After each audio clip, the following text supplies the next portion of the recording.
Kisah pocong penunggu gunung. Udara dingin menusuk kulit saat langkah pertama menapak di jalur pendakian Gunung Sagara.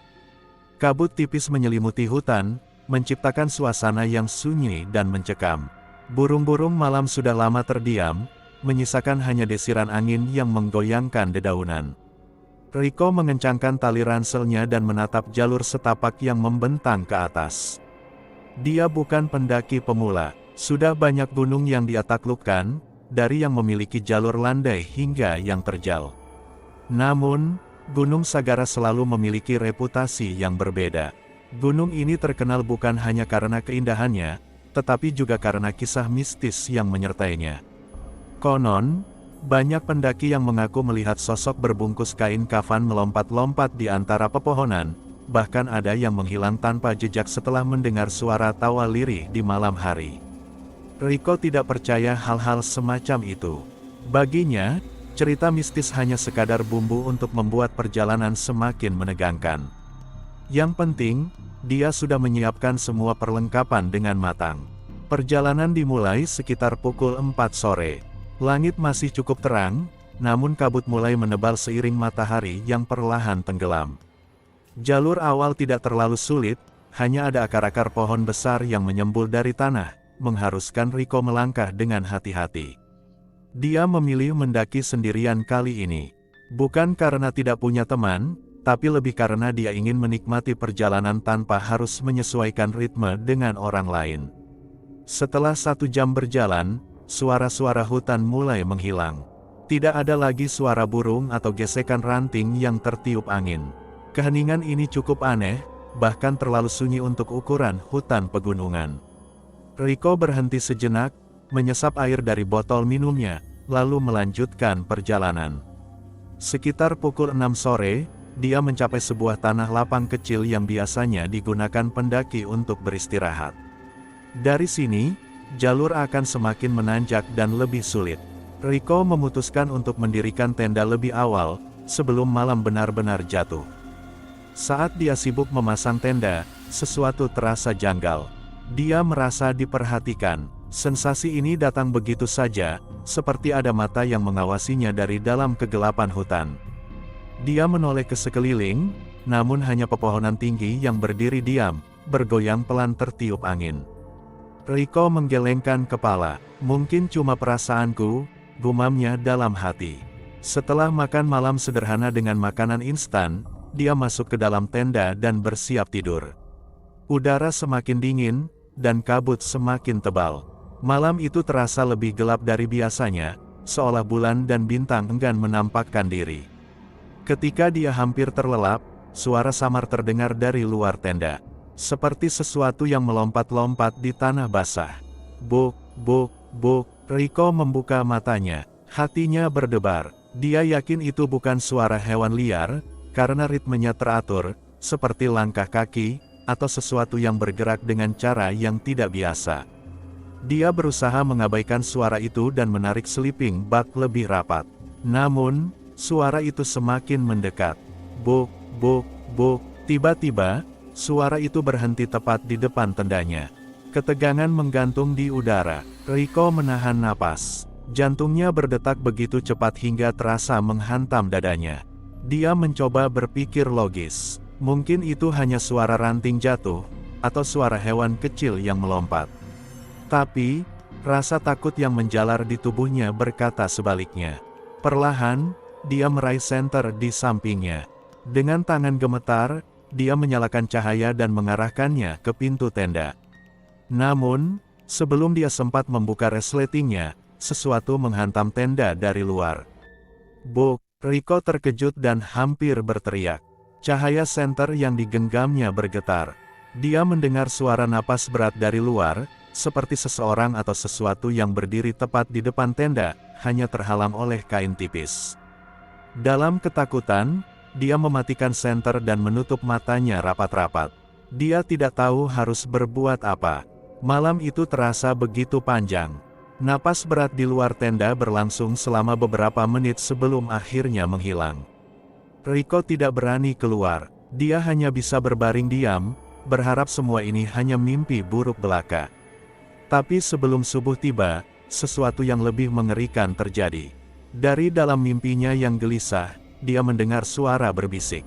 Suara yang terdengar dekat, seakan berasal dari dalam tendanya sendiri. "Pergilah, sebelum terlambat." Riko membuka matanya dan melihat bayangan samar di luar tenda. Bayangan itu tinggi dan berbentuk seperti seseorang yang terbungkus kain putih. Namun yang lebih mengerikan, bayangan itu tidak diam. Ia melompat-lompat di tempat, dan tertawa pelan. Dingin semakin menusuk saat Riko menggigil di dalam tendanya. Jantungnya masih berdegup kencang, seolah ingin keluar dari dadanya. Bayangan di luar tenda itu, bergerak dengan cara yang tidak wajar. Ia melompat-lompat pelan, kain putihnya berayun mengikuti gerakan tubuhnya. Dan lebih menyeramkan lagi, bayangan itu tertawa.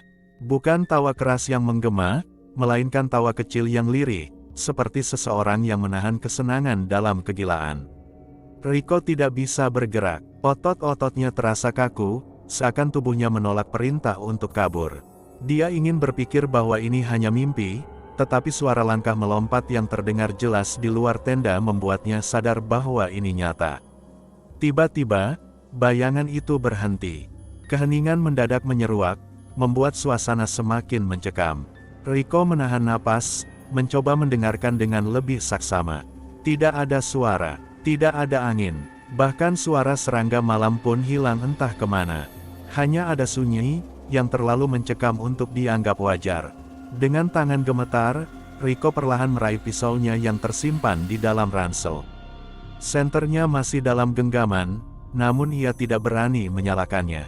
Cahaya hanya akan membuatnya semakin takut jika bayangan itu masih ada di sana. Perlahan, ia merayap mendekati pintu tenda. Kain tenda terasa dingin saat disentuh. Jari-jarinya gemetar saat mulai membuka resleting sedikit demi sedikit.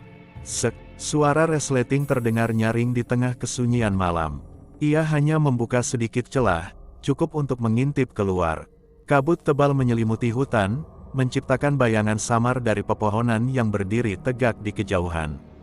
Cahaya bulan yang redup memberikan sedikit penerangan, tetapi tidak cukup untuk melihat jelas apa yang ada di luar sana.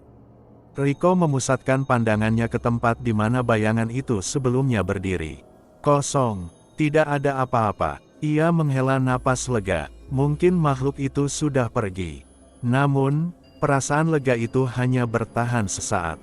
Dari ujung matanya, ia melihat sesuatu bergerak di dalam kabut. Sebuah sosok, berdiri diam di antara pepohonan. Riko menajamkan penglihatannya. Sosok itu berbentuk manusia, tapi tidak bergerak seperti manusia pada umumnya. Ia sedikit bergetar, seperti gambar di televisi yang rusak.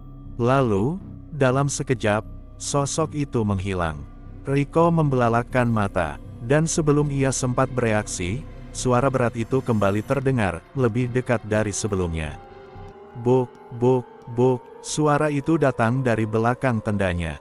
Jantungnya nyaris berhenti. Bagaimana bisa? Bukankah tadi sosok itu ada di depan? Secepat apa dia berpindah tempat? Tiba-tiba, tenda Riko berguncang keras. Brak, seperti ada sesuatu yang menabraknya dengan paksa. Riko tersentak ke belakang, hampir menjatuhkan pisaunya. Tubuhnya menegang, keringat dingin mengalir di pelipisnya. Lalu, suara napas itu terdengar lagi. Tepat di luar tenda, napas berat, serak, dan seperti berasal dari tenggorokan yang tersumbat. Pelan-pelan, sebuah bayangan tinggi mulai tampak di balik kain tenda. Bayangan itu berdiri diam selama beberapa detik yang terasa seperti selamanya. Lalu, ia bergerak. Perlahan, bayangan itu merunduk, semakin rendah, seolah mencoba mengintip ke dalam tenda dari celah kecil yang terbuka. Riko buru-buru menutup resleting tenda dengan cepat. Namun terlambat. Dari celah kecil yang terbuka, ia melihat sesuatu. Wajah itu, wajah pucat dengan mata hitam legam tanpa bola mata. Mulutnya robek lebar, membentuk senyuman yang tidak wajar, seolah terjahit dalam ekspresi yang mengerikan. Dan wajah itu menatapnya. Riko tidak bisa lagi menahan ketakutannya. Dengan panik, ia meraih ranselnya dan menyambar pisau dengan erat. Ia tidak peduli lagi dengan tendanya, ia harus kabur dari tempat ini sekarang juga. Dengan sekali tarikan, ia membuka pintu tenda dan berlari keluar. Angin dingin langsung menerpa wajahnya, membawa aroma tanah basah dan sesuatu yang lebih mengerikan, bau busuk yang menusuk hidung, seperti kain kafan yang sudah lama terkubur di dalam tanah. Namun, ia tidak berhenti. Langkahnya terus melesat ke jalur turun. Jantungnya berdegup kencang, nyaris meledak di dadanya. Di belakangnya, suara itu masih terdengar. Buk, buk, buk, mengejarnya. Riko tidak berani menoleh. Ia tahu, jika ia melihat ke belakang, apapun itu pasti sudah ada di dekatnya. Namun, di tengah kepanikannya, kakinya tiba-tiba tersandung akar pohon. Tubuhnya terlempar ke tanah, wajahnya hampir membentur bebatuan. Sakit, tapi ia tidak punya waktu untuk merasakannya. Ia mencoba bangkit kembali, namun tubuhnya terasa berat. Dan saat itulah, ia menyadari sesuatu. Ada yang mencengkeram kakinya. Dengan ketakutan yang hampir melumpuhkan, ia perlahan menoleh ke belakang. Dan di sana, di dalam kabut tebal, sebuah tangan berbalut kain putih mencengkeram kakinya dengan erat. Dan dari dalam kabut, terdengar suara lirih. "Jangan pergi, kamu sudah dipilih." Riko berusaha menendang tangan itu, tetapi cengkeramannya begitu kuat, seperti akar pohon tua yang menjerat mangsanya. Jantungnya berdetak begitu kencang hingga dadanya terasa sesak. Dari balik kabut, suara itu semakin jelas, suara berbisik yang seakan berasal dari tenggorokan yang kering dan busuk. "Jangan pergi, kamu sudah dipilih." Bau anyir semakin menusuk hidung, membuat perutnya terasa mual. Napasnya memburu saat ia meraih batu di dekatnya dan menghantam tangan pucat itu sekuat tenaga. Brak! Jeritan melengking terdengar dari dalam kabut. Seketika, cengkeraman itu melemah, memberi kesempatan bagi Riko untuk menarik kakinya dan segera bangkit. Ia tak membuang waktu. Dengan seluruh tenaganya, ia kembali berlari menyusuri jalur setapak yang semakin gelap. Kabut semakin pekat, seperti selubung yang mencoba menelan tubuhnya. Cahaya bulan yang tadi samar kini hampir sepenuhnya tertutup, meninggalkan Riko dalam kegelapan yang semakin mencekam. Namun, ketakutannya belum berakhir. Dari belakang, suara itu kembali terdengar. Buk, buk, buk, suara yang terus mengikuti, semakin dekat.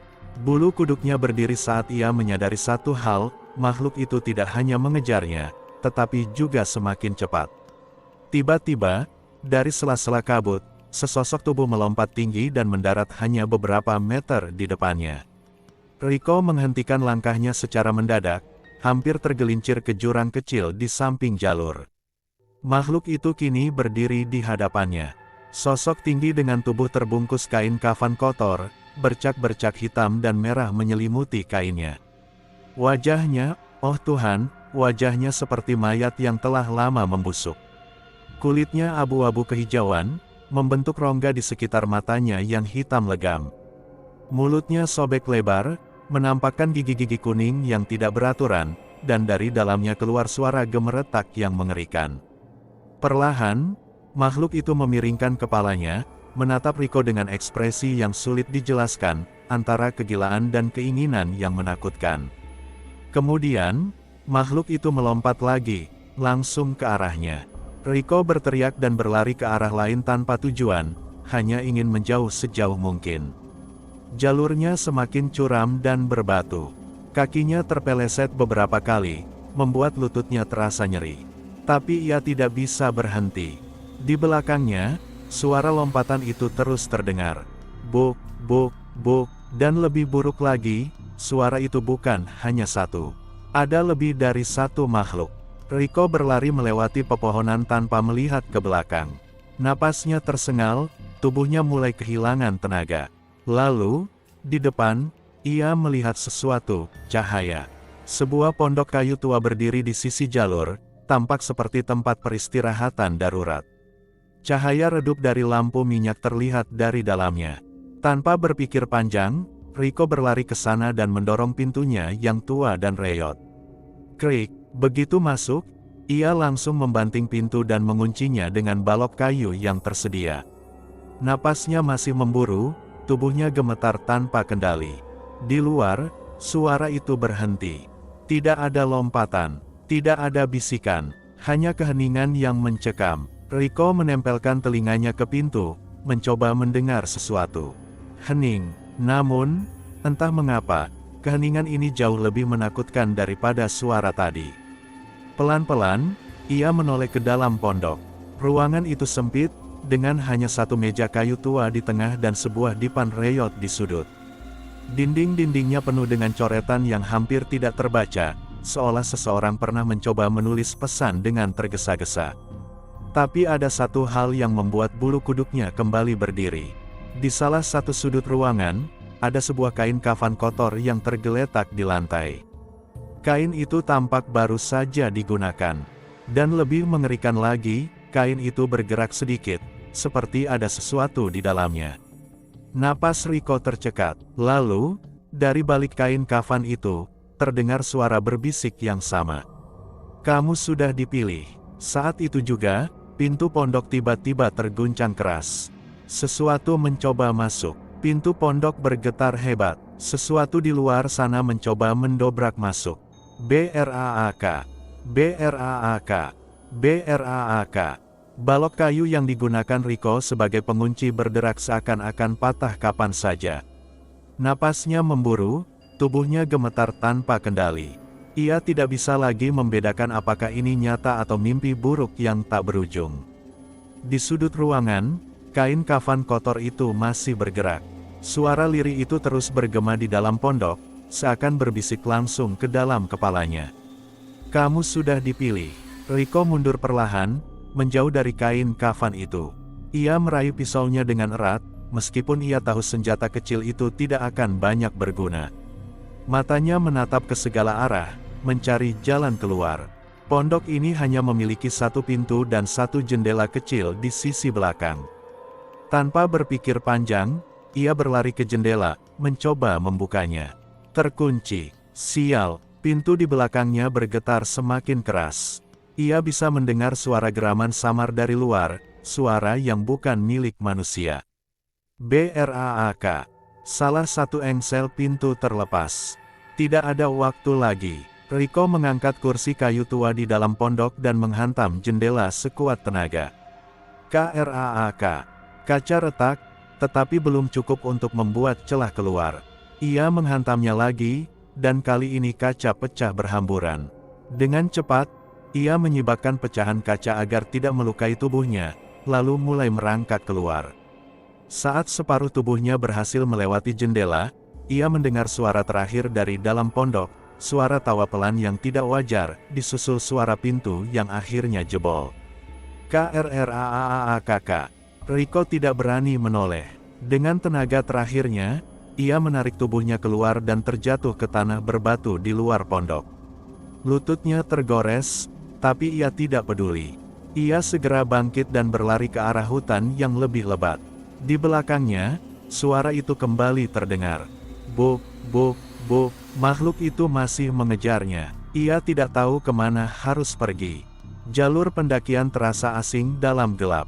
Ia sudah jauh dari tenda, dan dalam kondisi seperti ini, mencari jalan turun adalah mustahil.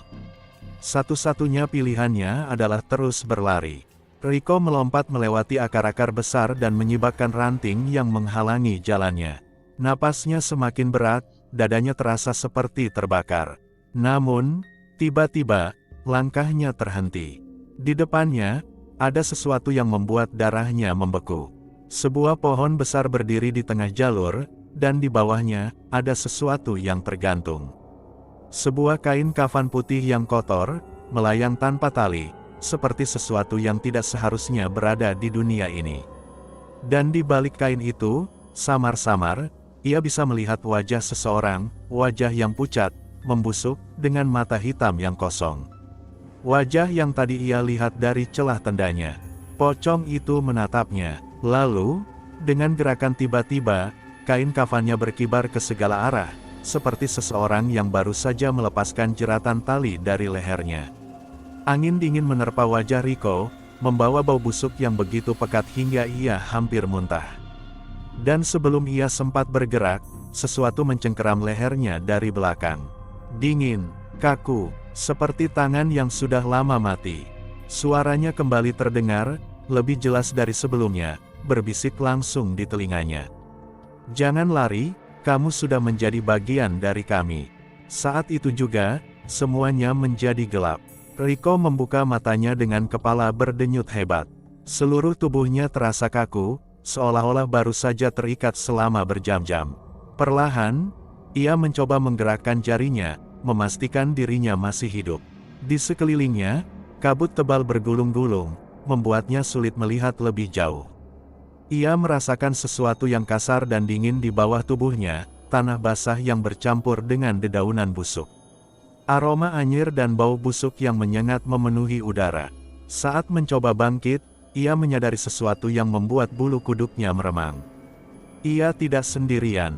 Di sekitarnya, ada sosok-sosok lain yang tergeletak diam, terbungkus kain kafan lusuh yang berbau busuk. Beberapa di antaranya tampak lebih tua dan hampir menyatu dengan tanah, sementara yang lain terlihat lebih baru, seperti mayat yang belum lama dikafani. Napas Riko memburu. Ia ingin berteriak, tapi suaranya tertahan di tenggorokan. Ia mencoba mengingat apa yang terjadi sebelum semuanya menjadi gelap. Tangan yang mencengkeram lehernya, bisikan mengerikan di telinganya. Dan sekarang, ia terbangun di tengah kumpulan kain kafan tanpa tahu bagaimana caranya ia sampai di sini. Dengan hati-hati, ia mencoba merangkak menjauh, berusaha tidak menyentuh kain-kain kafan di sekitarnya. Setiap gerakannya terasa berat, seperti ada sesuatu yang menahannya. Lalu, dari kejauhan, terdengar suara. Suara seseorang yang berbisik, namun bukan satu, melainkan banyak. "Jangan pergi, kamu milik kami." Riko membeku. Dari sela-sela kain kafan yang berserakan, ia melihat sesuatu yang membuat jantungnya hampir berhenti. Salah satu kain kafan itu bergerak. Pelan-pelan, seperti ada sesuatu yang berusaha keluar dari dalamnya. Jari-jari hitam dan membusuk mencuat dari celah kain, mencakar tanah dengan gerakan kaku. Lalu, dari balik kafan yang lain, muncul sesuatu yang lebih mengerikan, sepasang mata hitam pekat, menatapnya tanpa berkedip.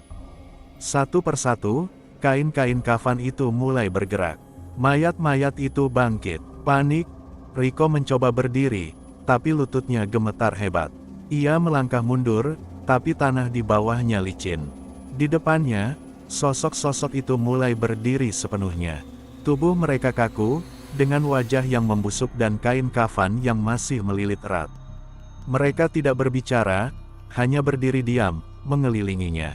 Lalu, salah satu dari mereka membuka mulutnya yang menghitam, dan suara yang lebih mengerikan terdengar. "Kamu adalah bagian dari kami sekarang." Riko tidak bisa lagi menahan ketakutannya.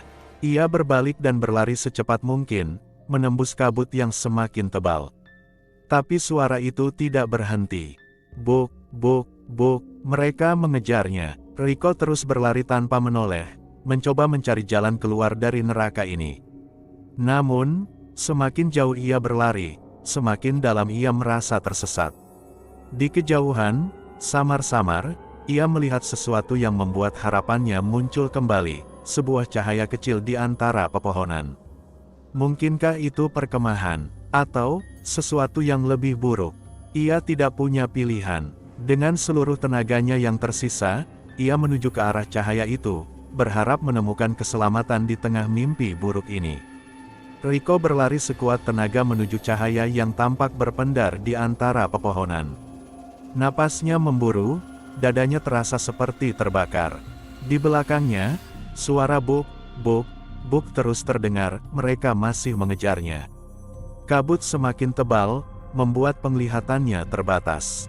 Dedaunan basah dan akar pohon yang mencuat dari tanah menghambat langkahnya.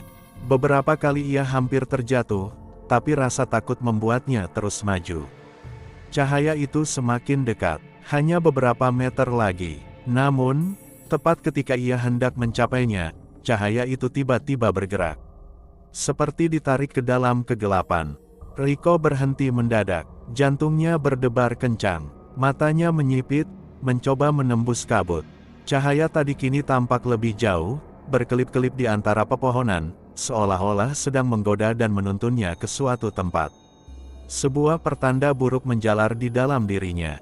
Instingnya berkata, jangan ikuti cahaya itu. Tapi di belakangnya, suara langkah-langkah menyeret masih terus mendekat. Buk, buk, buk, mereka sudah sangat dekat. Tak punya banyak pilihan, Rico kembali berlari menuju cahaya. Jika ini jebakan, setidaknya ia akan tahu setelah sampai di sana. Tapi semakin ia berlari, semakin jauh cahaya itu bergerak. Seakan-akan sesuatu sedang mempermainkannya. Lalu, tiba-tiba, kakinya terpeleset.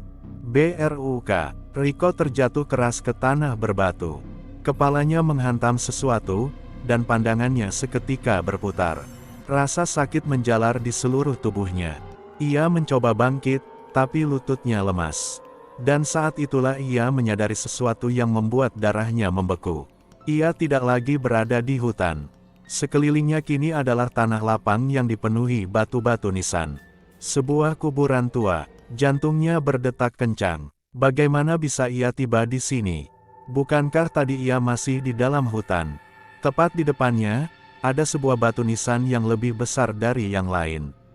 Nama di atasnya samar karena lumut yang menutupi, tapi tanggal wafatnya terlihat jelas, 1956. Dan di bawahnya, ada sesuatu yang lebih menyeramkan. Kain kafan putih, yang robek dan kotor, seolah baru saja keluar dari tanah. Tiba-tiba, udara di sekitarnya menjadi lebih dingin. Bau busuk semakin menyengat. Rico merasakan kehadiran sesuatu di belakangnya. Dengan gemetar, ia menoleh perlahan. Sosok itu berdiri di sana.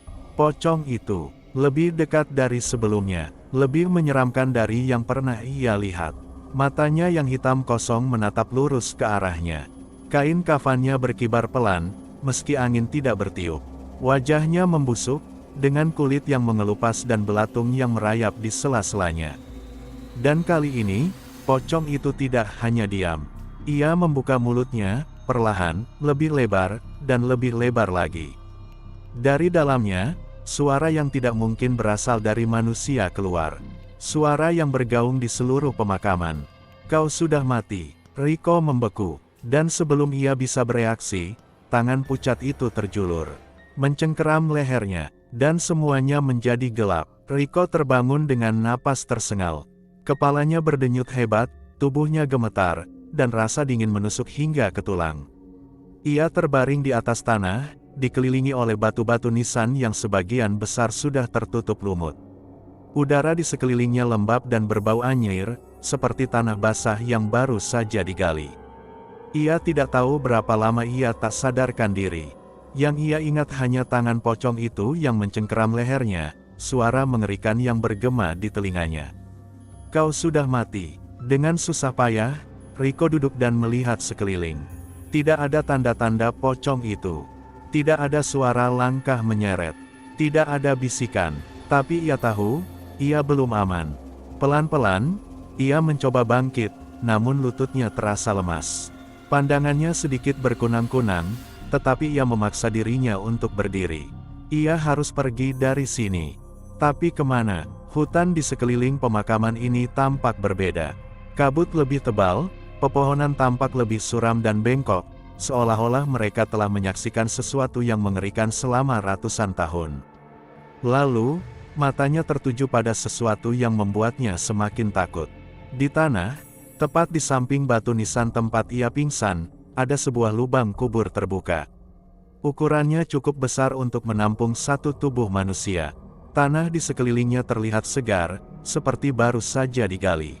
Dan yang lebih mengerikan, di dasar lubang itu, ia melihat sesuatu yang membuat tubuhnya membeku. Kain kafan, tapi bukan kain kafan yang biasa. Kain kafan itu bergerak. Pelan-pelan, kain itu bergeser, seolah ada sesuatu di dalamnya yang berusaha keluar. Jantung Rico berpacu. Ia melangkah mundur dengan tubuh gemetar. Dan saat itu juga, suara familiar terdengar. Buk, buk, buk. Suara itu datang dari belakangnya. Ia tidak ingin menoleh. Ia tahu apa yang ada di sana. Tapi instingnya membuatnya berbalik. Dan benar saja, 7 pocong berdiri di antara batu-batu nisan, mengelilinginya. Mereka tidak bergerak, tidak melompat, hanya berdiri diam, menatapnya dengan mata kosong. Tapi ada sesuatu yang berbeda kali ini. Salah satu dari mereka, perlahan mengangkat tangannya, menunjuk ke lubang kubur yang menganga di tanah. Seolah mengatakan bahwa tempat itu adalah untuk Riko. Tidak, ini tidak mungkin nyata. Ia mundur beberapa langkah, tapi di saat yang sama, suara dari dalam lubang kubur terdengar. Suara napas berat dan serak. Dan sesuatu mulai merangkak keluar. Riko melihat dengan mata kepalanya sendiri, sepasang tangan kurus dan membusuk mencengkeram pinggiran lubang. Kuku-kukunya panjang, hitam, dan retak. Perlahan, sesuatu yang seharusnya tidak bangkit dari kematian mulai keluar dari dalam sana. Ia ingin berlari, ia ingin berteriak, tapi kakinya terasa terpaku ke tanah. Dan kemudian, ia melihat wajahnya. Sosok yang keluar dari lubang itu memiliki wajah yang sudah hancur, kulitnya mengelupas, matanya hitam pekat. Tapi ada satu hal yang membuat Riko hampir kehilangan akalnya. Wajah itu adalah dirinya sendiri. Wajah Riko, dalam bentuk mayat. Saat itu juga, kabut di sekelilingnya berputar dengan cepat. Suara bisikan menggema dari segala arah, semakin lama semakin keras. Kau sudah mati, kau sudah mati, kau sudah mati. Dunia di sekelilingnya berputar, suara-suara itu menusuk kepalanya, dan dalam sekejap, semuanya menjadi gelap kembali. Riko terbangun dengan tubuh menggigil. Dadanya naik turun, napasnya tersengal, dan keringat dingin membasahi punggungnya. Pandangannya buram, kepalanya terasa berat, dan ada sensasi aneh seolah-olah tubuhnya melayang di antara dua dunia. Ia berbaring di tanah, tetapi bukan di pemakaman seperti sebelumnya. Hutan, ia masih di dalam hutan. Dedaunan lebat di atasnya menghalangi cahaya bulan. Aroma tanah basah menyeruak di udara. Suara binatang malam terdengar samar. Tidak ada pocong, tidak ada nisan, tidak ada lubang kubur yang menganga. Apa yang sebenarnya terjadi? Riko berusaha bangun, tapi tubuhnya terasa lemas, seolah-olah tenaga dalam dirinya telah terkuras habis. Kepalanya masih berdenyut, tetapi ia memaksakan diri untuk berdiri. Kakinya gemetar saat ia mencoba mencari keseimbangan. Ia melihat sekeliling. Semua tampak normal. Tidak ada kabut tebal. Tidak ada suara langkah menyeret. Tidak ada sosok yang mengintainya dari balik pepohonan. Apakah semua yang ia alami tadi hanya mimpi? Tidak mungkin. Terlalu nyata. Ia bisa merasakan dinginnya tangan pocong itu mencengkeram lehernya. Ia bisa mencium bau anyir kain kafan. Ia bahkan melihat wajahnya sendiri dalam bentuk mayat. Kalau itu mimpi, kenapa rasanya begitu nyata? Ia meraba lehernya. Dingin, bukan karena udara malam, tapi karena sesuatu yang lain. Ia bisa merasakan sisa-sisa cengkeraman itu, bekas jari-jari kurus yang mencengkeramnya dengan kuat. Jadi, itu bukan mimpi. Jantungnya berdebar kencang. Jika semua itu benar-benar terjadi, lalu bagaimana ia bisa kembali ke sini? Apa yang sebenarnya sedang terjadi? Tiba-tiba, dari kejauhan, terdengar suara samar. Riko, suara itu pelan, nyaris seperti bisikan. Riko menelan ludah. Ia menoleh ke arah sumber suara. Di balik pepohonan yang gelap, ia melihat sesuatu yang membuat bulu kuduknya meremang. Sebuah cahaya redup, bergerak perlahan. Bukan cahaya senter atau obor. Cahaya itu terlalu pucat, terlalu dingin. Seperti berasal dari sesuatu yang bukan milik dunia ini. Dan suara itu terdengar lagi. Riko, suara itu terdengar seperti memanggilnya. Mengundangnya untuk mendekat. Tapi ia tidak bisa. Ia tidak ingin terjebak dalam permainan ini lagi. Dengan cepat, Riko berbalik dan mulai berjalan ke arah yang berlawanan. Tapi baru beberapa langkah, kakinya terasa berat. Seolah ada sesuatu yang menariknya ke belakang. Udara di sekelilingnya berubah. Suara binatang malam tiba-tiba menghilang, digantikan oleh suara yang lebih mengerikan, suara nafas berat, serak, dan terdengar seperti berasal dari sesuatu yang sudah lama mati. Dan tiba-tiba, aroma itu datang lagi. Bau kain kafan basah. Riko menahan napas. Perlahan, ia menoleh ke belakang. Dan di sana, sosok itu berdiri, lebih dekat dari sebelumnya. Lebih nyata, pocong itu tidak lagi hanya diam. Tidak hanya berdiri tanpa ekspresi. Ia bergerak, pelan-pelan, kepalanya miring ke samping, dengan suara tulang yang berderak. Dan dari dalam kain kafan yang menutupi wajahnya, terdengar suara berbisik. "Kau tidak bisa lari." Riko membeku, tangannya gemetar, kakinya seakan tertanam ke tanah. Dan sebelum ia sempat bereaksi, sosok itu mulai melompat ke arahnya. Dengan kecepatan yang tidak mungkin, seolah-olah ia bukan hanya ingin menakuti, tapi ingin menangkapnya. Riko hanya bisa menjerit dalam hati, sebelum semuanya kembali menjadi gelap. Riko membuka matanya dengan jantung berdegup kencang. Napasnya tersengal, tubuhnya gemetar, dan ada sensasi dingin yang menusuk hingga ke tulang. Ia masih di dalam hutan. Tapi ada yang aneh, udara di sekelilingnya begitu sunyi. Tidak ada suara jangkrik, tidak ada gemerisik dedaunan, bahkan angin pun seolah berhenti berhembus. Hanya ada keheningan yang mencekam. Riko mencoba menggerakkan tubuhnya, tapi sesuatu menahannya. Kedua tangannya terasa kaku, seolah terikat oleh sesuatu yang tidak kasat mata. Kakinya juga berat, seperti tertanam ke dalam tanah. Ia mulai panik. Lalu, di kejauhan, ia melihatnya. Pocong itu. Ia tidak lagi melompat, tidak lagi mendekat dengan tiba-tiba. Sekarang, sosok itu hanya berdiri diam di antara pepohonan, menatapnya. Tapi yang membuat Riko merinding adalah apa yang ada di belakang pocong itu. Bayangan, banyak bayangan, puluhan, bahkan mungkin ratusan sosok berdiri di baliknya. Semuanya tertutup kabut tipis, tetapi Riko bisa melihat bentuk mereka. Mereka bukan hanya pocong. Ada yang berbentuk seperti manusia tanpa wajah. Ada yang melayang tanpa kaki. Ada yang tubuhnya penuh luka dan darah. Ada yang memiliki tangan lebih panjang dari tubuhnya. Dan mereka semua menatapnya. Mereka tidak bergerak, tidak mengeluarkan suara, hanya menunggu, seolah mereka menantikan sesuatu. Lalu, suara itu datang lagi. "Kau tidak bisa lari." Suara berat dan serak itu bergema dari segala arah.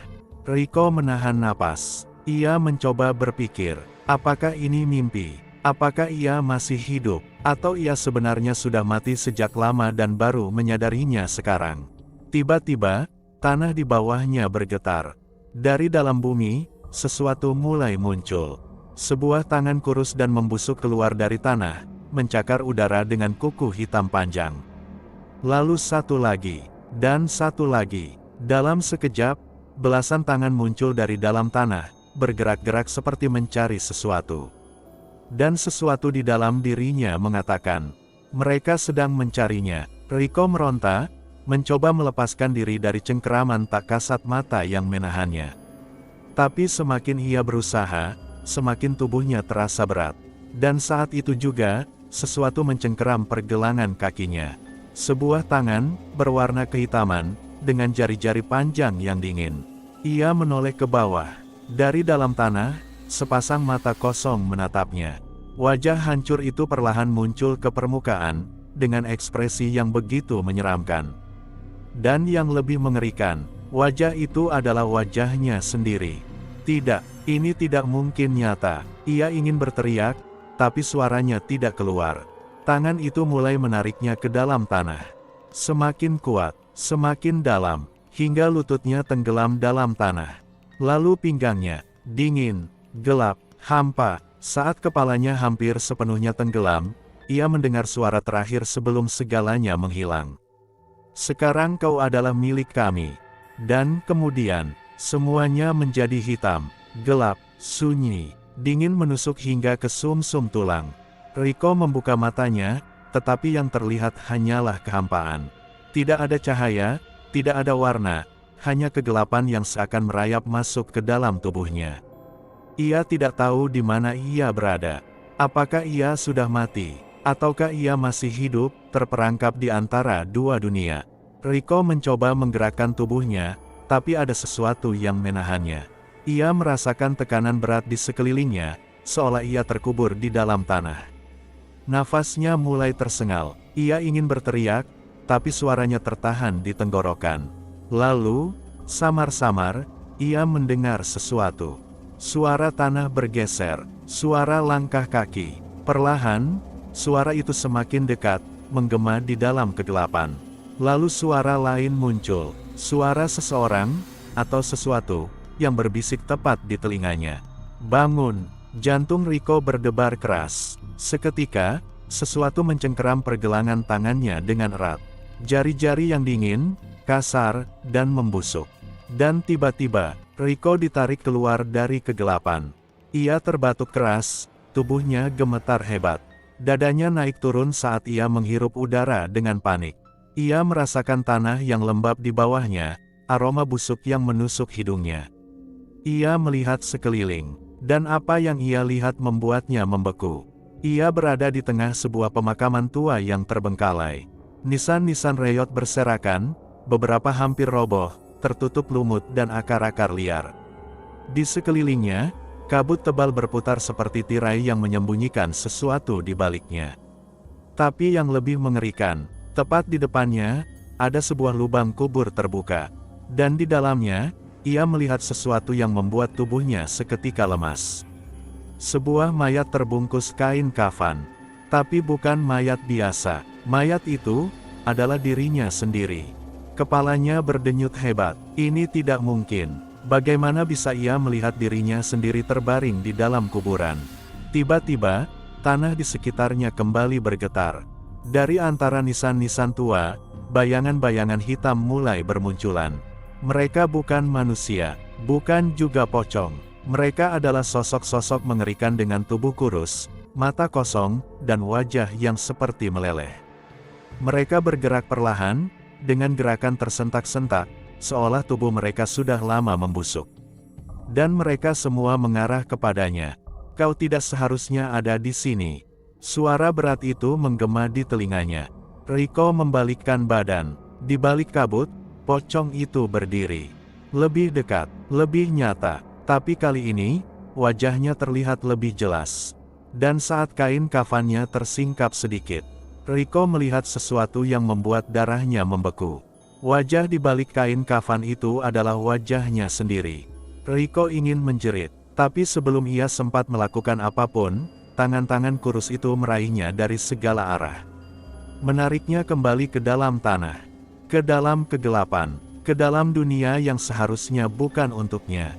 Dan kali ini, ia tahu, ia mungkin tidak akan pernah bisa kembali. Gelap lagi. Dingin itu kembali menusuk, lebih tajam dari sebelumnya. Tapi kali ini ada sesuatu yang berbeda. Rico merasa tidak lagi terkubur dalam tanah. Tidak ada tekanan berat di tubuhnya, tidak ada tanah yang menekan dada dan menyesakkan napasnya. Sebaliknya, ia merasakan sesuatu yang jauh lebih menyeramkan. Ia sedang jatuh, terjun bebas ke dalam kehampaan yang tak berujung. Tubuhnya melayang di antara bayangan hitam yang bergerak seperti kabut pekat.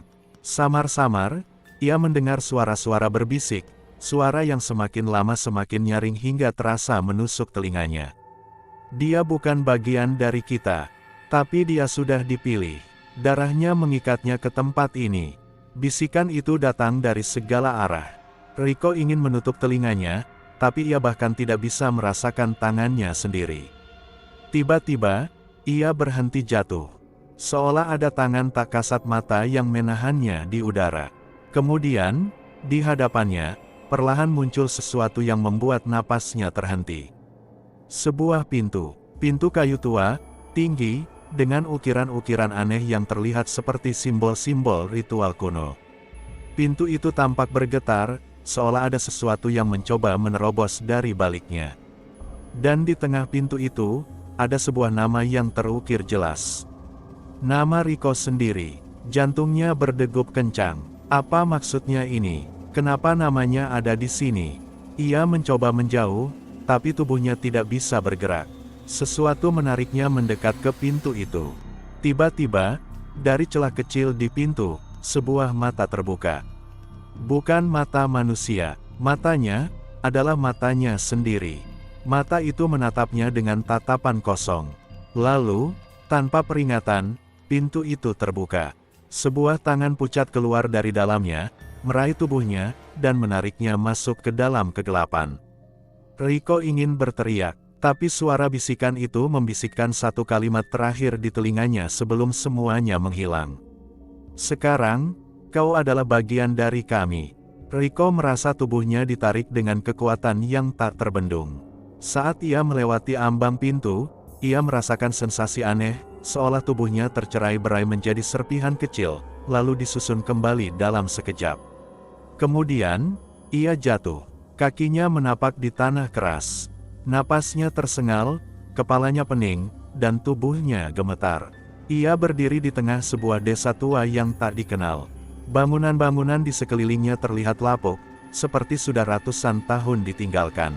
Jalan setapak yang dilaluinya diselimuti kabut tebal, dan udara terasa lembab dengan aroma anyir yang menusuk hidung. Tidak ada suara burung, tidak ada suara angin. Yang terdengar hanyalah suara kain yang berkibar pelan, seperti ada sesuatu yang melayang di udara. Riko menoleh, dan jantungnya hampir berhenti berdetak. Di depan salah satu rumah, berdiri beberapa sosok yang familiar. Pocong, tapi kali ini, mereka tidak melompat. Mereka berdiri diam, mematung seperti patung batu. Kain kafan mereka sudah usang dan kotor, beberapa tampak koyak, memperlihatkan kulit yang membusuk di baliknya. Yang lebih menyeramkan, wajah mereka tampak setengah tersembunyi di balik kain kafan. Tapi dari celah kain yang terbuka, Riko bisa melihat sesuatu yang membuat darahnya membeku. Mereka semua memiliki wajah yang sama. Wajahnya sendiri. Panik menjalar ke seluruh tubuhnya. Apa yang sebenarnya terjadi? Apakah ini neraka? Apakah ia sudah mati dan kini terjebak di dunia lain? Ia ingin lari, tapi kaki-kakinya terasa berat. Seolah ada sesuatu yang menahannya di tempat.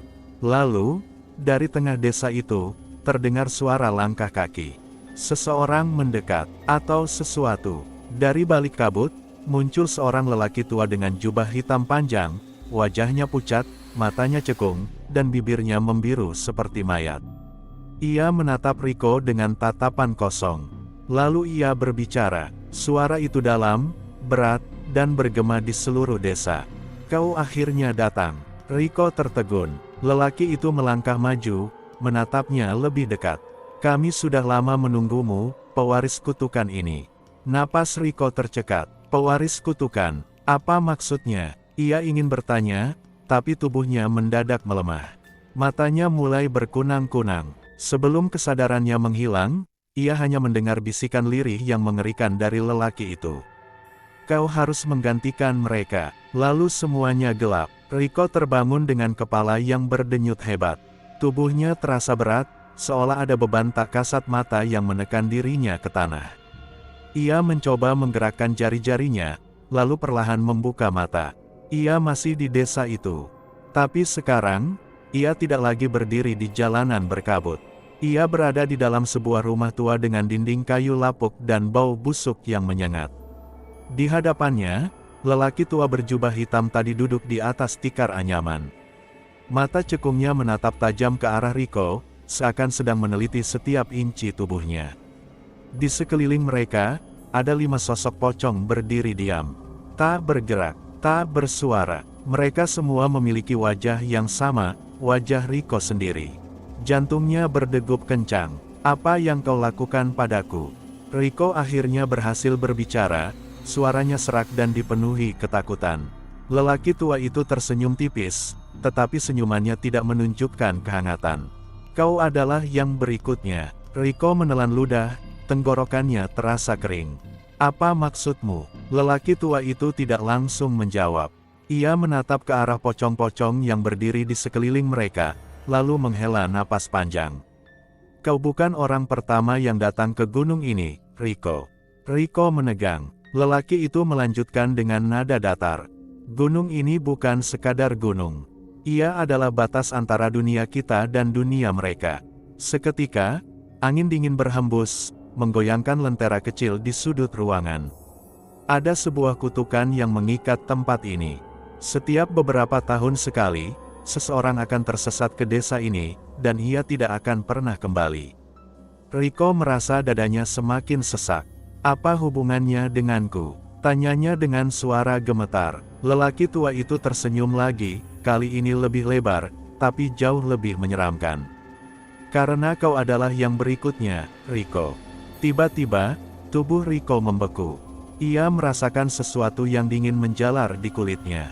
Seperti ada tangan-tangan tak terlihat yang mulai membungkusnya perlahan. Matanya melirik ke bawah, dan kain putih itu mulai melilit tubuhnya. Tidak, ini tidak mungkin. Ia mencoba meronta, tetapi tubuhnya tak bisa bergerak. Sementara itu, lelaki tua itu tetap duduk diam, menatapnya dengan mata kosong. Pocong-pocong di sekelilingnya mulai bergerak perlahan, mendekatinya dengan gerakan tersentak-sentak. Dan untuk pertama kalinya, Rico mendengar mereka berbicara. "Selamat datang, Rico." Lalu semuanya berubah menjadi kegelapan. Rico merasa dirinya tenggelam dalam kegelapan yang pekat. Ia tidak bisa bernapas, tidak bisa bergerak, dan yang paling menakutkan, ia tidak bisa merasakan tubuhnya sendiri. Namun, suara-suara di sekelilingnya masih ada. Dia sudah menjadi bagian dari kita. Darahnya telah mengikatnya ke tempat ini. Kini dia harus menggantikan kita. Bisikan itu berputar-putar di kepalanya, menggemas akan berasal dari setiap sudut ruang yang tak terlihat. Perlahan, kesadarannya mulai kembali. Ia bisa merasakan sesuatu yang kasar dan ketat membungkus tubuhnya. Kain kafan. Panik merayap di dadanya. Ia mencoba bergerak, tetapi tubuhnya terasa terikat. Pikirannya berteriak, "Tidak, aku belum mati, aku masih hidup." Namun, tubuhnya tidak merespons. Dalam kegelapan itu, tiba-tiba muncul suara lain. Suara langkah kaki.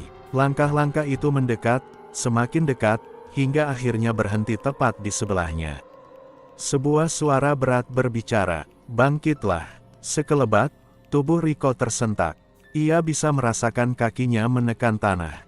Ia tidak tahu bagaimana, tetapi kini ia berdiri. Namun, ada yang salah.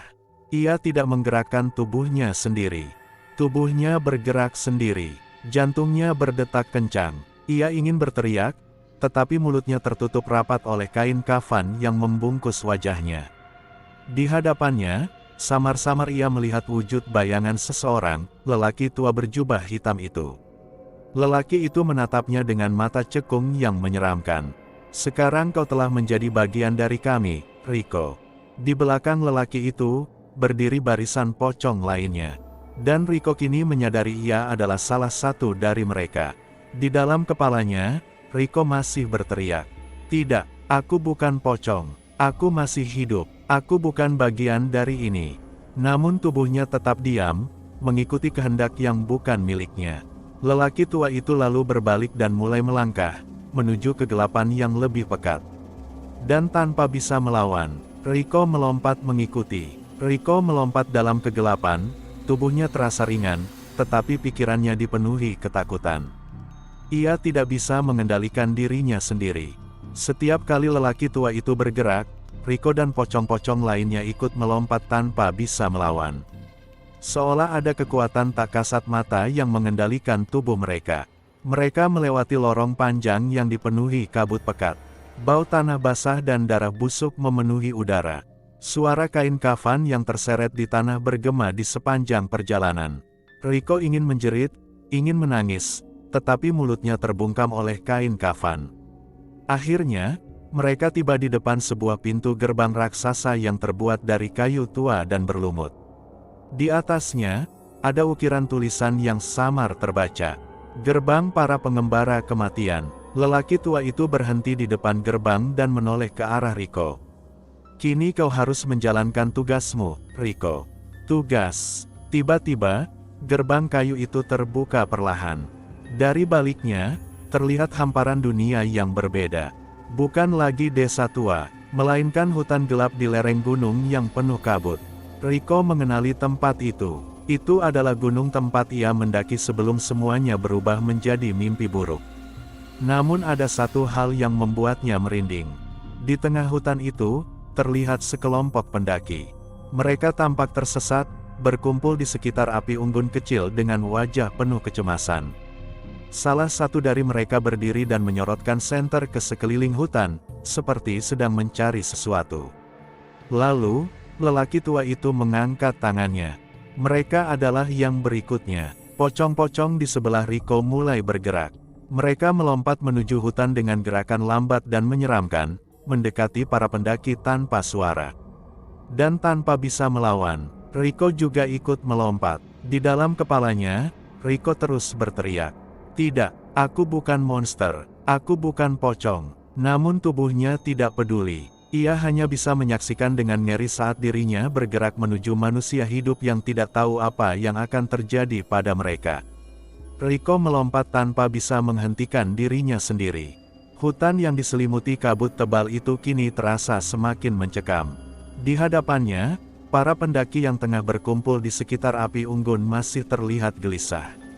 Mereka tidak sadar bahwa sesuatu sedang mengintai mereka dalam kegelapan. Rico ingin berteriak, memperingatkan mereka agar segera lari. Namun, tubuhnya tidak bisa bergerak sesuai keinginannya. Ia hanyalah boneka tanpa kehendak, terikat dalam wujud menyeramkan yang kini bukan lagi dirinya. Pocong-pocong di sebelahnya juga terus melompat, menyelinap di antara pepohonan tanpa mengeluarkan suara. Seperti hantu yang hanya bisa dirasakan saat semuanya sudah terlambat. Lalu, salah satu pendaki berdiri. Seorang pria berjaket hitam, wajahnya tegang. Ia mengangkat senter dan mengarahkannya ke dalam kegelapan. Ada yang dengar suara tadi. Rico bisa melihat bayangan tubuhnya sendiri mulai muncul di antara pepohonan. Cahaya senter yang menyapu hutan membuat siluetnya tampak seperti sesosok makhluk yang tidak seharusnya ada di dunia ini. Pendaki itu mengernyit, lalu melangkah maju. Siapa di sana? Ia tidak tahu bahwa yang ia hadapi bukan lagi manusia. Pocong di samping Rico melompat lebih dekat, bersembunyi di balik pohon. Detik berikutnya, salah satu pendaki lain, seorang perempuan dengan wajah pucat, membelalakkan matanya. Ia melihat mereka, dan dalam sekejap, ia berteriak. Jeritan itu menggema di seluruh hutan, memecah keheningan malam. Pendaki lain langsung panik, mengarahkan senter ke segala arah. Dan saat cahaya itu akhirnya jatuh ke arah Rico dan pocong-pocong lainnya, mereka semua membeku. Mata mereka membelalak ngeri, mulut mereka menganga tanpa suara. Di hadapan mereka, barisan pocong berdiri diam dalam kabut. Dan di antara mereka, Rico berdiri, dalam wujud yang bukan lagi dirinya. Hening. Lalu, seseorang berteriak, "Lari!" Para pendaki langsung berhamburan ke segala arah. Napas mereka memburu, tubuh mereka gemetar ketakutan. Namun, sesuatu yang mengerikan terjadi. Lelaki tua berjubah hitam itu tiba-tiba muncul di antara kabut, tepat di belakang Rico. Dengan suara berat yang terdengar seperti gema dari dunia lain, ia berbisik, "Kejar mereka!" Dan tanpa bisa menolak, tubuh Rico langsung melompat. Mengejar mereka. Rico tidak ingin bergerak. Ia tidak ingin mengejar mereka. Namun tubuhnya melompat sendiri, mengikuti para pocong yang lain. Di depan, para pendaki berlari sekuat tenaga, menerobos semak-semak dan akar-akar pohon yang menjalar di tanah basah. Napas mereka tersengal, kepanikan tergambar jelas di wajah mereka. Namun, Rico tahu, mereka tidak akan bisa lari selamanya. Hutan ini bukan sekadar hutan biasa. Hutan ini telah menjadi tempat perburuan bagi sesuatu yang tidak bisa mati. Dan kini, Rico adalah bagian dari perburuan itu. Kabut semakin menebal, membuat cahaya senter yang mereka bawa redup dan tidak mampu menembus kegelapan. Langkah mereka semakin panik, beberapa kali tersandung dan hampir terjatuh. Di belakang mereka, Rico dan para pocong terus melompat. Hening, tanpa suara, seperti bayangan yang siap mencengkeram mangsanya. Tiba-tiba, salah satu pendaki, seorang pria bertubuh kurus dengan jaket biru, kehilangan keseimbangan dan terjatuh. Tubuhnya terbanting ke tanah, dan sebelum ia sempat bangkit, salah satu pocong telah berada tepat di depannya. Matanya membelalak ketakutan saat ia mendongak, menatap sosok mengerikan itu dari bawah. Pocong itu diam, tidak bergerak.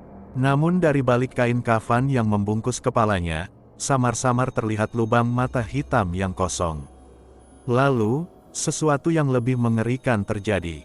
Tangan pocong itu terangkat. Seharusnya mereka tidak bisa bergerak seperti itu. Seharusnya pocong hanya bisa melompat, kan? Namun tidak dengan yang ini. Jari-jarinya yang panjang dan membusuk terjulur dari balik kain kafan, bergerak perlahan ke arah leher si pendaki yang masih terduduk di tanah. Pendaki itu tidak bisa berteriak. Ketakutannya telah membekukan suara di tenggorokannya. Riko ingin berlari dan menolongnya, tetapi tubuhnya tetap tidak bisa ia kendalikan. Ia hanya bisa menyaksikan saat jari-jari mayat itu akhirnya menyentuh leher si pendaki. Tiba-tiba, sesuatu di dalam diri Riko memberontak. Tidak, aku tidak mau ini. Riko memusatkan seluruh kekuatannya ke dalam tubuhnya. Ia berusaha melawan kendali yang mencengkeramnya. Ia menggertakkan giginya, meskipun ia bahkan tidak tahu apakah masih memiliki kendali atas rahangnya. Lalu, sesuatu yang mengejutkan terjadi. Tubuhnya berhenti bergerak. Ia tidak lagi melompat mengikuti perintah lelaki tua itu. Ia berhasil melawan, dan saat kesadarannya kembali, ia menyadari sesuatu yang lebih mengerikan. Pocong yang hendak mencekik pendaki tadi. Itu bukan pocong lain, itu adalah dirinya sendiri. Riko membeku. Jari-jari tangannya yang membusuk sudah nyaris mencengkeram leher si pendaki. Wajah lelaki itu pucat pasi, matanya membelalak ketakutan. Tunggu, ini tanganku. Kesadaran itu menghantam Riko seperti gelombang besar. Aku adalah salah satu dari mereka. Tidak mungkin. Ia berusaha menarik tangannya kembali, tetapi tubuhnya masih belum sepenuhnya tunduk pada keinginannya. Ada kekuatan yang lebih besar yang masih mengendalikannya. Selesaikan tugasmu, Riko. Suara berat lelaki tua itu menggema di seluruh hutan. Pocong-pocong lain melompat mendekat, membentuk lingkaran di sekeliling mereka. Pendaki yang ada di hadapannya masih terduduk di tanah, tubuhnya gemetar hebat. Senter yang tadi digenggamnya terjatuh, berputar di tanah dan menciptakan cahaya berputar yang semakin memperkuat suasana mencekam. Aku harus melawan ini. Riko mengerahkan seluruh kehendaknya. Tangannya bergetar hebat, tetapi perlahan ia mulai bisa menggerakkannya. Sedikit demi sedikit, jari-jari yang hampir mencengkeram leher pendaki itu mulai menurun. Namun lelaki tua itu tidak tinggal diam. Dari balik kegelapan, ia mengangkat satu tangannya. Kau adalah bagian dari kami sekarang. Jangan melawan. Seketika, rasa sakit luar biasa menusuk kepala Riko. Seakan ada ribuan jarum yang menembus tengkoraknya dari segala arah. Ia tidak bisa berpikir jernih. Visinya mulai kabur. Tidak, aku tidak boleh kalah. Riko menggertakkan giginya, memaksa dirinya untuk tetap sadar. Ia mengingat sesuatu yang telah ia lupakan sejak ia pertama kali masuk ke dunia ini. Namaku Riko, aku manusia, aku masih hidup. Dan saat kesadaran itu memenuhi pikirannya, tubuhnya akhirnya merespons. Dengan gerakan tiba-tiba, Riko menarik tangannya ke belakang, lalu mendorong tubuhnya sendiri ke belakang. Ia terlempar ke tanah, jatuh terduduk dengan napas tersengal. Namun kali ini, ia tidak merasakan kendali asing lagi. Ia bisa bergerak sendiri, ia bisa melawan. Pendaki di hadapannya masih gemetar, matanya berkaca-kaca. Namun sebelum ia sempat berkata apa-apa, pocong-pocong lain mulai bergerak. Mereka melompat mendekat, mengepung mereka berdua dengan cara yang sangat tidak wajar. Riko tahu, mereka tidak akan membiarkannya pergi begitu saja. Riko kini benar-benar sadar, ia tidak lagi dikendalikan oleh kekuatan gelap itu. Namun, kesadarannya datang terlambat. Pocong-pocong lain sudah mengepungnya dan pendaki yang masih terduduk ketakutan di tanah. Mata mereka kosong, tetapi aura yang terpancar dari tubuh mereka memancarkan kengerian yang luar biasa. Lelaki tua berjubah hitam berdiri di antara pepohonan, tubuhnya samar-samar tertutup kabut tebal. Kau tidak seharusnya sadar, Riko, suaranya bergema, lebih menyeramkan dari sebelumnya. Kau sudah menjadi bagian dari kami. Riko menggertakkan giginya. Tidak, aku bukan bagian dari kalian. Tetapi bagaimana caranya melawan? Ia berada di tengah-tengah makhluk-makhluk yang tidak bisa mati. Tiba-tiba, pendaki di sampingnya, pria berjaket biru yang tadi hampir dicekiknya, menarik napas panjang dan meraih batu besar dari tanah. Tangannya gemetar, tetapi ia mengangkat batu itu tinggi-tinggi. Dan dengan suara penuh ketakutan, ia berbisik. Kita harus kabur dari sini. Saat itulah salah satu pocong melompat ke arahnya. Pria itu berteriak dan menghantam batu ke arah kepala pocong tersebut. Brak, sebuah suara mengerikan terdengar saat batu itu menghantam kain kafan. Pocong itu terpental ke belakang, tetapi tidak mengeluarkan suara kesakitan. Ia hanya jatuh, lalu bangkit kembali dengan gerakan yang lebih cepat. Mata kosongnya menatap Riko dan pendaki itu dengan tatapan yang lebih mengancam.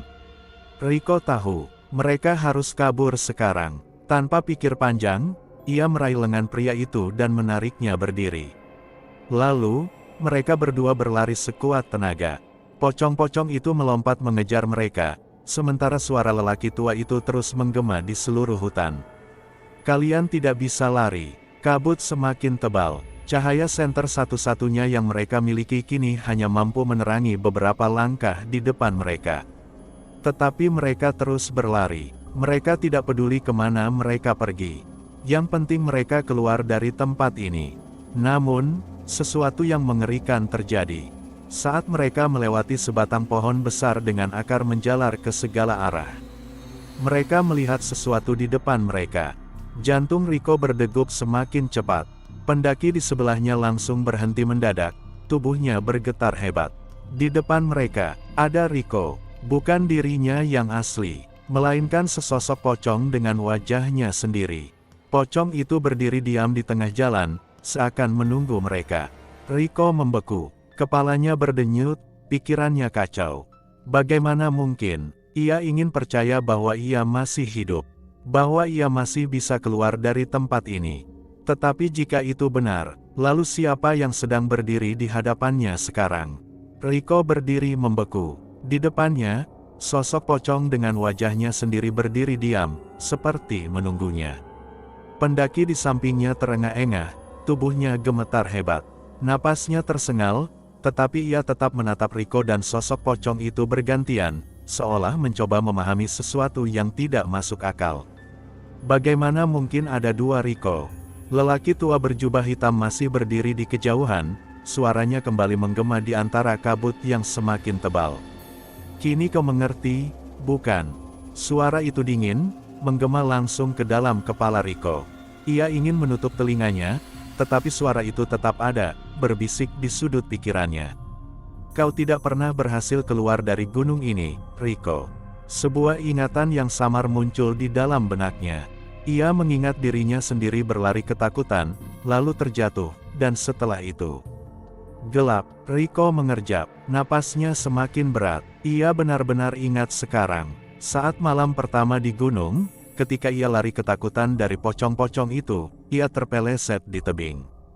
Tubuhnya jatuh, menghantam batu-batu di bawahnya. Ia tidak pernah bangun kembali. Yang selama ini berlari, ketakutan, dan mencoba menyelamatkan diri, bukan lagi dirinya yang hidup. Ia sudah mati sejak malam itu. Sosok pocong di depannya adalah dirinya yang sebenarnya. Riko menatap tubuhnya sendiri, dan untuk pertama kalinya, ia benar-benar melihat kondisinya. Kakinya tidak lagi berpijak di tanah. Tangannya membusuk, kulitnya pucat dan dingin. Ia telah menjadi bagian dari mereka. Pendaki di sampingnya menelan ludah, perlahan mundur, seolah menyadari sesuatu yang mengerikan. Dan saat itu juga, Riko tahu, ia tidak bisa pergi bersama mereka. Lelaki tua itu tertawa pelan, penuh kemenangan. Selamat datang di dunia kami, Riko. Kau sudah terlambat untuk menyadarinya. Riko menggertakkan giginya, ingin berteriak, tetapi suaranya tak keluar. Pendaki yang masih hidup itu melihat ke arahnya dengan mata penuh ketakutan, lalu tanpa menunggu lebih lama, ia berbalik dan berlari ke dalam kabut. Pocong-pocong lain mulai bergerak, mengejarnya. Namun Riko tetap diam. Ia tahu, ia tidak bisa ikut pulang. Ia sudah menjadi bagian dari kegelapan gunung ini. Dan untuk selamanya, ia akan tetap di sini. Sebagai pocong penunggu gunung.